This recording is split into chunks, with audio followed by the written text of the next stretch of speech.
Too many people go through life thinking wealth is about luck, inheritance, or being in the right place at the right time. I want you to stop believing that today. True wealth begins in the mind long before it touches your bank account. It starts with a philosophy, a way of thinking so powerful it changes every decision you make, every risk you take, every opportunity you pursue. Most people are passive. They serve money. The wealthy, however, make money serve them quietly, consistently, intelligently.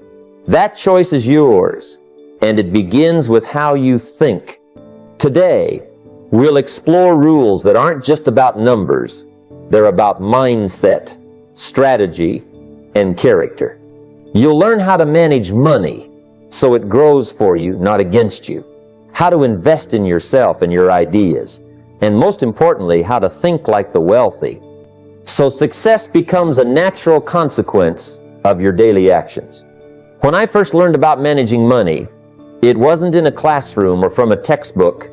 It was in a conversation with a man who had already walked the path I was about to embark on. He asked me a simple question that changed the trajectory of my life.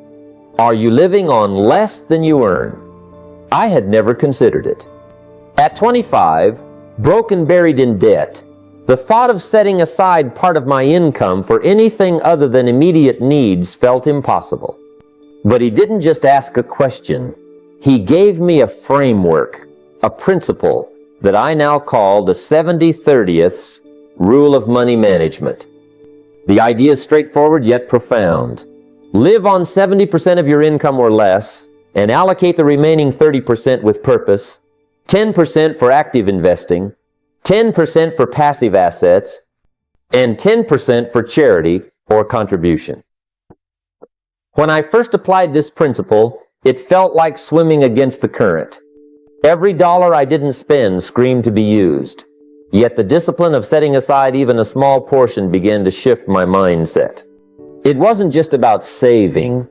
It was about control, about declaring that I was the master of my finances rather than a servant to my expenses. I started with small amounts, pennies at a time, and watched them grow, not only in bank statements, but in confidence, in clarity, in freedom. The beauty of this rule is twofold. It forces growth and fosters generosity. Investing in yourself and in opportunities allows your wealth to expand, while giving reminds you that money is not an end but a tool for impact. Most importantly, it prevents lifestyle creep. When you commit to living on 70%, no sudden windfall or raise will seduce you into recklessness. You build habits, not illusions. Start today, even with modest sums, and you'll find that over time, this disciplined structure becomes a rhythm, a philosophy, and a path to lasting freedom. Early in my journey, I noticed a curious pattern. The people who flaunted their wealth often seemed the most fragile, while those who quietly built their fortunes were calm, confident, and free. I learned quickly that wealth isn't measured by the shine of your car, the size of your house, or the flash of your watch. It's measured by freedom, security, and the choices you can make without hesitation. When I first began earning more than I needed for daily survival, I was tempted, like many, to spend on status symbols, to let others see what I had achieved. But the truth hit me hard. Chasing approval through spending is like filling a bucket with holes. The more you pour in, the faster it leaks away. Real wealth, I discovered, is a quiet force. It allows you to wake up without fear, to say yes to opportunities, to take risks without panic. Living modestly doesn't mean denying yourself. It means valuing freedom over the fleeting applause of society. I remember a friend who inherited a fortune and immediately began showing it off. Luxury cars, extravagant vacations, designer clothes. Within a few years, the pressure to maintain appearances drained him more than any wise investment ever could. Contrast that with those who built steadily, silently reinvesting, cultivating skills, and focusing on strategic growth. Their lives were rich not in display, but in peace, in flexibility, in options. I urge you to resist the temptation to impress, and instead impress yourself through discipline, intelligence, and intentional living. Quietly building wealth isn't just about money. It's about expanding your life, creating choices, and protecting your freedom. True richness is the freedom to live on your own terms, and it always grows stronger when you build it without a need for validation from others. I remember the moment I realized that wealth isn't just about money. It's about understanding money. Early in my career, I would hear terms like equity, cash flow, and asset classes tossed around in meetings and books, and I felt like an outsider, nodding along without truly grasping what they meant. One day, a mentor asked me, "Do you speak the language of money, or do you just admire it from afar?" That question shook me. I realized that if I wanted to master wealth, I had to learn to think in its language, to make decisions not from guesswork, but from understanding. So I committed myself to study, not casually, but until it became instinctive. I read books, attended seminars, and asked questions relentlessly. I tracked cash flows, calculated ROI on small projects, analyzed investment structures, and over time, concepts that once seemed foreign became second nature. I began to see opportunities where others saw risk, to make decisions with clarity rather than fear. Speaking the language of wealth isn't about memorizing definitions, it's about applying them. It's about knowing that a positive cash flow today can fund an asset tomorrow, that equity can leverage opportunity, that understanding risk and reward lets you move confidently when others hesitate. I also learned that financial literacy is a lifelong journey. Even small incremental gains in understanding compound over time, just like money itself. You cannot merely admire wealth from a distance and hope it will embrace you. You must speak its language fluently. Once you do, doors open, decisions become precise, and wealth stops being an enigma. Learn it, internalize it, and let it guide every step you take. Because until you speak the language, you will always remain a guest in the world of money. Early in my career, I thought that hard work meant doing everything myself. I stayed late at the office, handled every phone call, every minor decision, believing that my own hands were the only reliable ones. One day, a mentor looked at me and said, "You're busy, but are you productive?" That question haunted me. I realized that wealth isn't built merely by working harder, it's built by working smarter, by creating leverage. Leverage comes from systems and people. I started small, creating simple routines and checklists that could run without my constant oversight. Then I began delegating tasks to trustworthy individuals, focusing my energy on decisions and actions that truly mattered. Those that multiplied results instead of just moving paper. At first, it was uncomfortable to let go. I feared mistakes, feared losing control. But I discovered something profound. When you equip capable people and establish clear systems, the results are better than anything you could do alone. Your time becomes your most valuable asset. And suddenly you're not just earning, you're multiplying your efforts. Think of leverage like planting a grove of trees instead of tending a single sapling. The grove yields fruit consistently, even while you sleep, while the lone tree demands your constant attention. I applied this in business, in investing, even in personal projects. I built routines for cash flow tracking, automated savings, and mentoring relationships, all designed to operate independently. By the time I checked, results had grown beyond what I could have achieved alone. The lesson is clear. You cannot scale by yourself. Wealth grows when you empower others, when systems run smoothly, and when your focus is reserved for high-value actions. Master this, and your time, energy, and resources become a force far greater than you alone. In my early days, I thought I could rely on memory and instinct to manage my finances. I would glance at my bank account, assume things were fine, and move on. But over time, I realized that what you don't measure, you cannot improve. Wealth isn't just about earning. It's about knowing exactly where you stand at every moment. I began tracking my net worth meticulously, recording every asset, every liability, and every investment. I measured my savings rate, noting how much of my income was actually being set aside for the future. I tracked the return on every investment, not just in dollars, but in knowledge gained, in momentum created. At first, it felt tedious. I had to open accounts, create spreadsheets, and update them consistently. But as I persisted, something remarkable happened. Numbers don't lie. They give you clarity. When I saw my net worth stagnating, I knew it was time to adjust my strategies. When my savings rate dropped, I took corrective action. When a particular investment underperformed, I learned why and adapted. Measuring everything isn't about obsession, it's about responsibility. It transforms guessing into informed decisions and fear into confidence. It's the difference between reacting to life and leading it.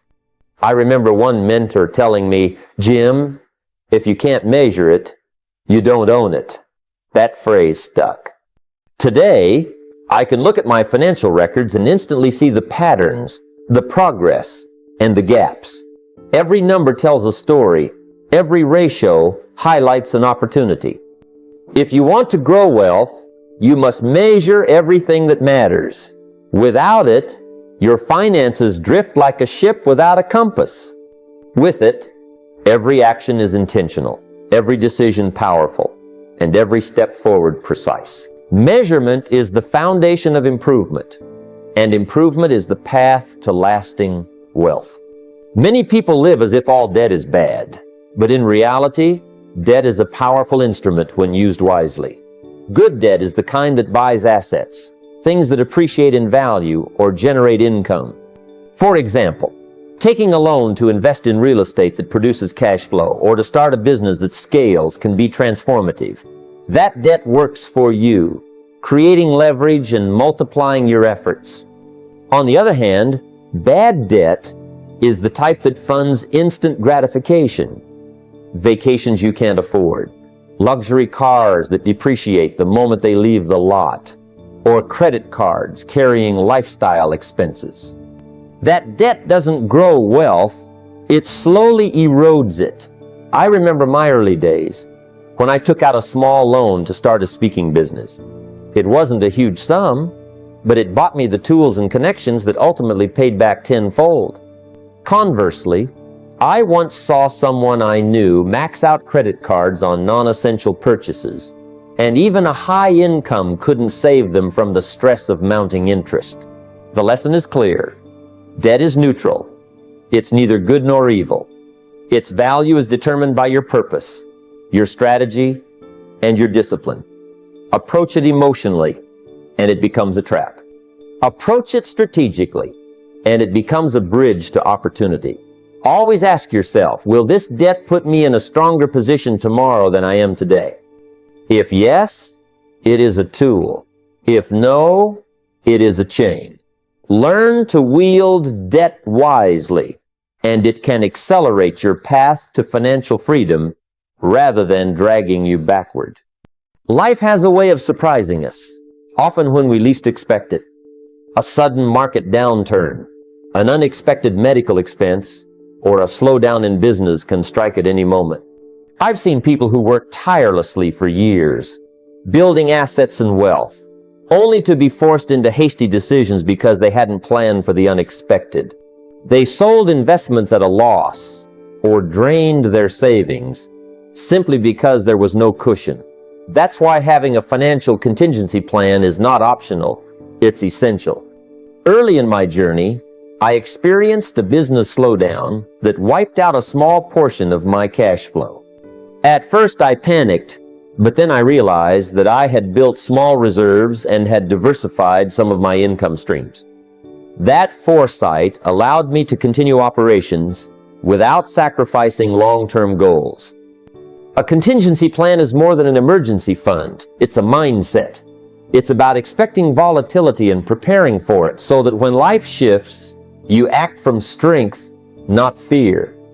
It could mean maintaining liquidity in some investments, holding reserves for 3 to 6 months of expenses, or having alternate streams of income that continue even when your primary source falters.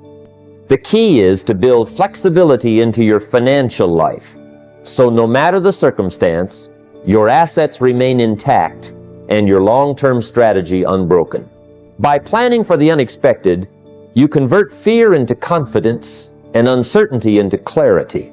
You can navigate storms with poise and seize opportunities while others scramble.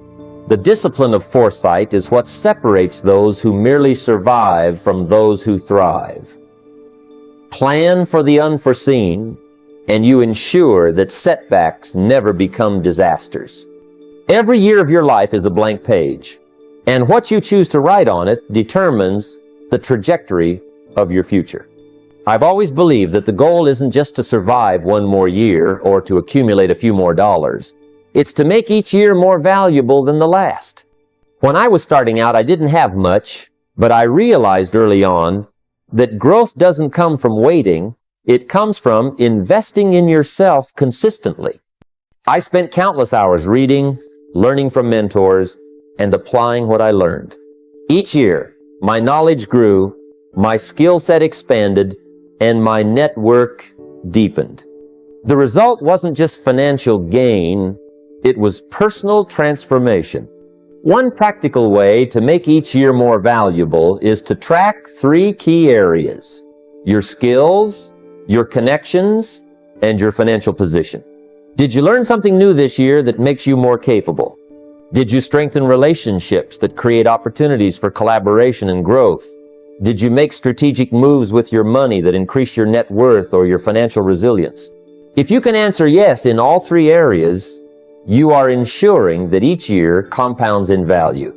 Time is the only resource that, once spent, can never be reclaimed. So the question isn't just how much money you make, but how much better, stronger, and more prepared you become with each passing year. Even small improvements compound over time, just as money compounds when invested wisely. By intentionally focusing on growth, every year becomes a stepping stone, a platform that lifts you higher. Don't allow life to drift by. Make each year a deliberate investment in your future, and watch how the cumulative effect creates a life of abundance, freedom, and true wealth. One of the most important lessons I've learned over the years is that relying on a single source of income is like putting all your eggs in one basket. It's a risk you don't need to take. I remember when I was starting out, I had one job, one paycheck, and one set of responsibilities. Everything was stable on the surface, but I realized the moment something unexpected happened, an economic shift, a business slowdown, or even personal circumstances, my entire financial life could be upended. That's when the principle of diversifying income became crystal clear. Diversification isn't just about spreading money across investments. It's about creating multiple streams of earnings. So if one slows down, others keep moving. For me, it started small. I had my main job, but I also began writing, speaking, and creating small side projects that could generate revenue independently. Over time, I added courses, seminars, and consulting opportunities. Each new stream didn't just bring in money. It created resilience, freedom, and leverage. The key is to think in terms of industries, platforms, and skills. Don't wait for a perfect opportunity. Look at what you already know, what you enjoy, and where you can provide value. Then find ways to monetize it in multiple channels. The goal is not to chase every possibility haphazardly, but to create a deliberate, strategic spread that balances risk and reward. Just as you diversify your investments to protect against market swings, diversify your income to protect your life and your choices. When you do this consistently, you'll never be at the mercy of one economic shift or employer decision. True financial freedom comes from multiple streams flowing together, giving you security, flexibility, and the ability to invest, grow, and live on your own terms. One of the most powerful forces in life, and one that separates the wealthy from the average, is the principle of compounding. Most people think of it only in terms of money, but I've learned that its magic extends far beyond finances. Compound interest works in money, yes, but it also works in knowledge, relationships, and habits. I remember when I first began reading seriously, investing just 30 minutes a day in books, articles, and seminars. At first it seemed small, almost negligible. But over months and years, the ideas I absorbed multiplied, shaping my thinking, decisions, and opportunities.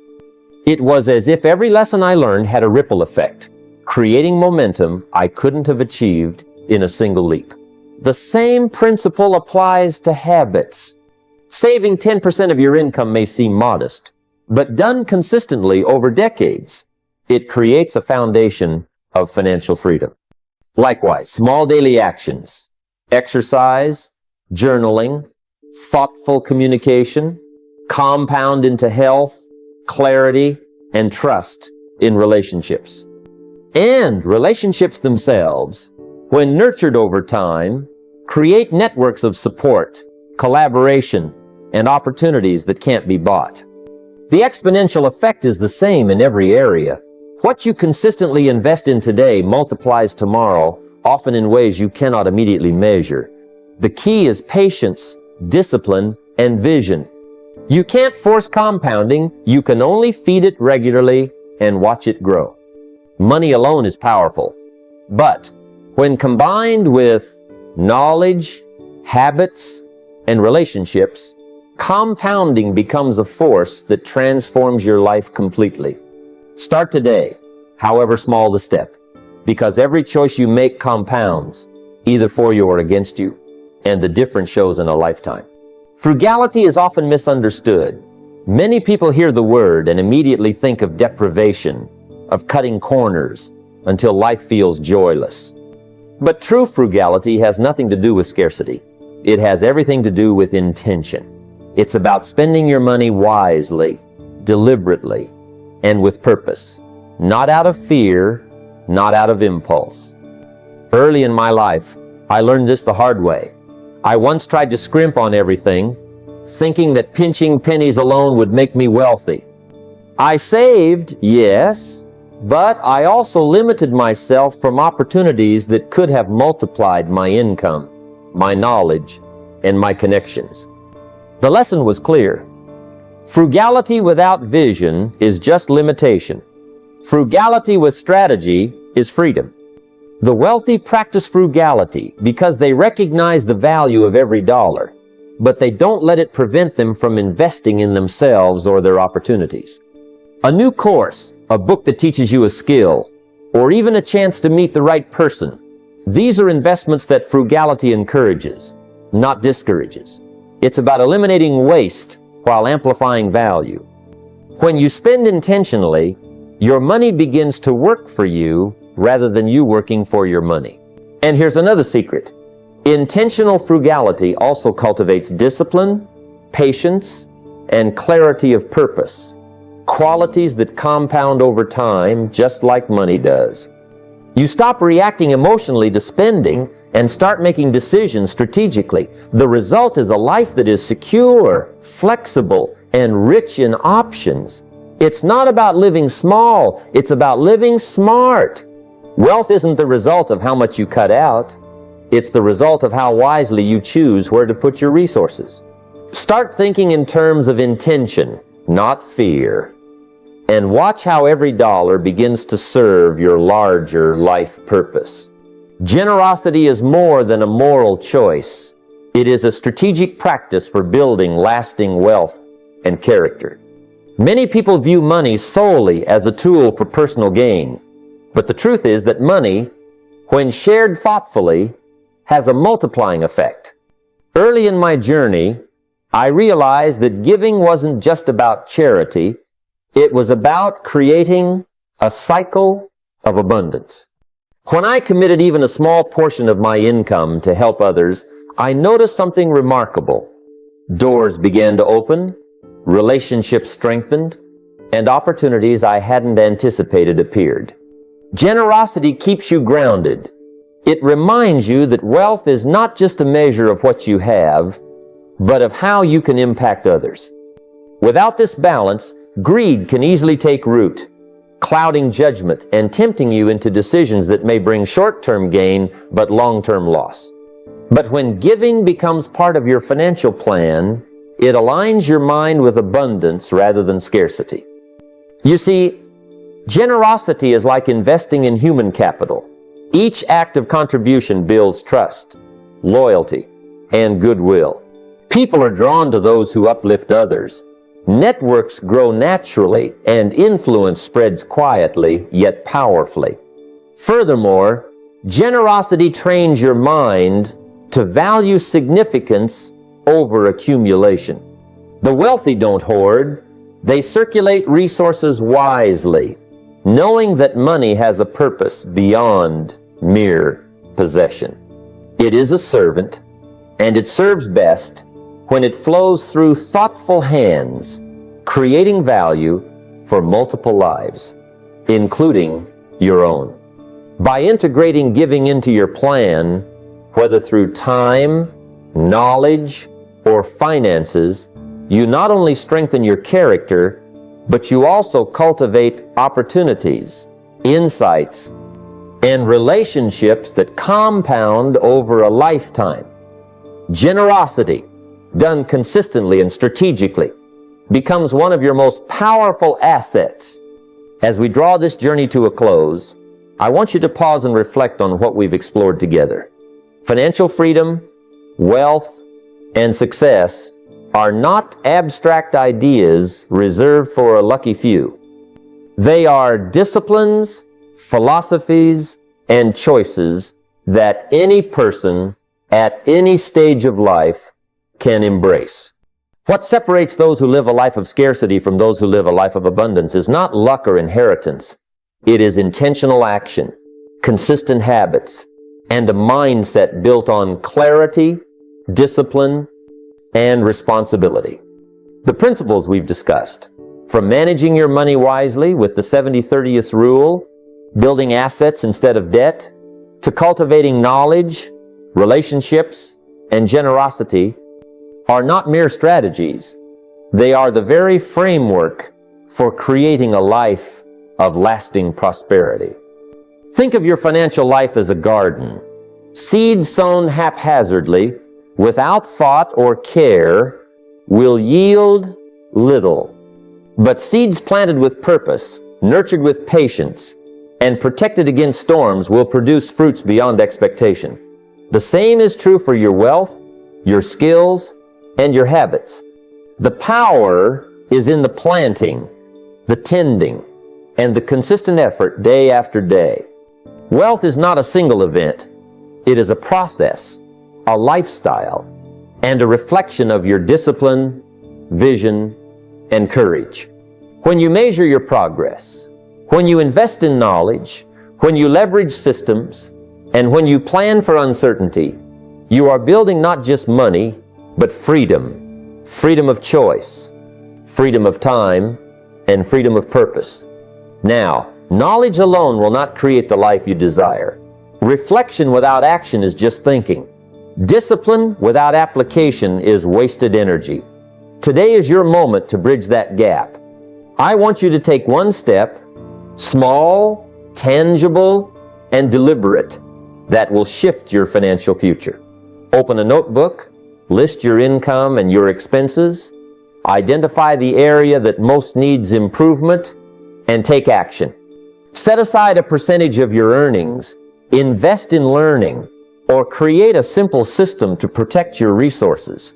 Commit to it for a week, then a month, then a year, and watch compounding transform not just your finances, but your confidence, your influence, and your life. Remember, the path to wealth is not in chasing luck or shortcuts. It is in mastering your mind, your habits, and your decisions.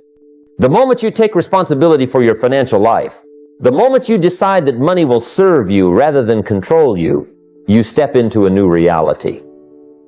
So, don't wait for the perfect moment. Don't wait for a windfall or for someone to rescue you. The power is in your hands.